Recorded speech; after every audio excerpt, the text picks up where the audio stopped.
21শে জুলাই আন্দোলনে যারা শহীদ হয়েছিলেন তাদের সহ বিভিন্ন গণ আন্দোলনে জন আন্দোলনে যারা শহীদ হয়েছে তাদের সকলকে আমরা শ্রদ্ধার্ঘ্য নিবেদন করি। আর আমাদের যত ইলেকশন হয় মামাটি মানুষকে ধন্যবাদ জানিয়ে 21শে জুলাইটাকেই আমরা বেছে নিই মামাটি মানুষকে ধন্যবাদ জ্ঞাপন করবার জন্য, মামাটি মানুষ দিবস হিসেবে পালন করবার জন্য। 21শে জুলাই আমরা কিন্তু কোনো কিছু অর্গানাইজ করি না প্যান্ডেলটুকু ছাড়া, বাদবাকি সবটা কর্মীরা নিজেদের টানে আসে।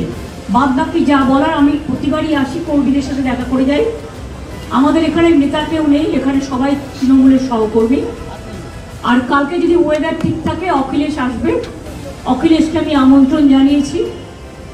আমরা প্রত্যেকবারই চেষ্টা করি কাউকে না কাউকে নতুন করে নিয়ে আসার। এছাড়াও বুদ্ধিজীবীদেরও অনেককেই আমরা আমন্ত্রণ জানিয়েছি যারা প্রতিবারই থাকেন। তার কারণ এটা যদি কেউ মনে করেন রাজনৈতিক সভা, শুধু তার নয়, এটা বাংলার অস্তিত্ব রক্ষা। আপনারাও সকলে টাইমলি জায়গা নেবেন, ভালো থাকবেন, সুস্থ থাকবেন।